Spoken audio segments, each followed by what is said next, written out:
Good game in Madrid. It finished Atleti 2, Juventus 2. Juve were 2-0 up. 2 late goals, though, for the hosts. Saw them take a point, and they deserved the draw, didn't they, Atleti? You could argue they deserved the win. Yeah, I thought they were the better team. And the 2 goals, particularly the one straight after half-time from Cuadrado, was against the flow of the game, really. And particularly first half, they dominated Atleti and just couldn't get that goal. They were looked far better structure.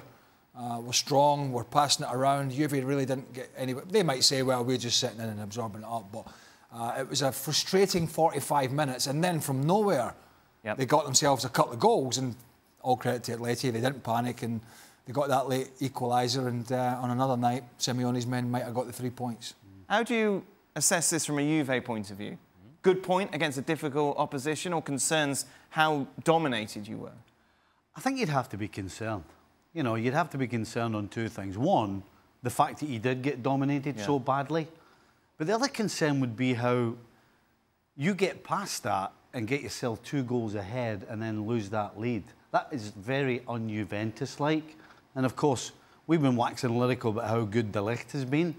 But so far, he hasn't really produced. He's been involved in some bad goals that they've lost and some important goals. It was always going to be interesting to see how this transition from Atleti would develop.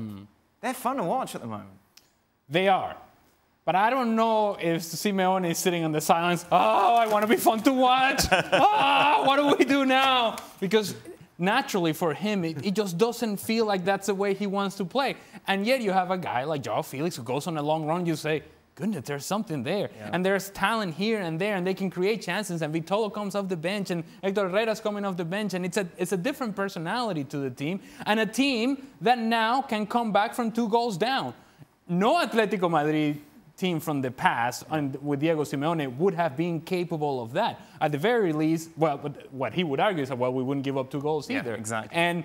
But this is Atletico Madrid now. As for Juventus, it's now becoming more symptomatic of their issues because they did give up 3 goals against Napoli.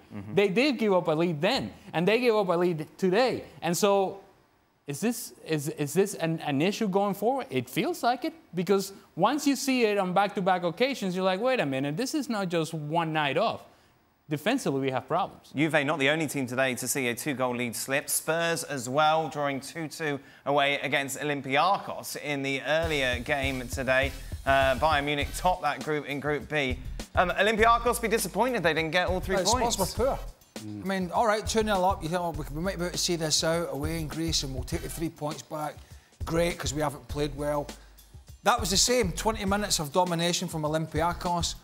And then Harry Kane, he did get tripped this time for a penalty kick. Then Ben Davies wins the ball back in a great area, slips it to Lucas Moura, who has to question why he doesn't play more often, because he always looks a threat. Scores a great goal, great. But then they come back and we saw all the old flaws. You know, Vertonghen made a really poor challenge again, and just inside the box, didn't have to make it, trod in the foot, penalty kick. And in the end, Spurs were hanging on. It wasn't a good performance from them.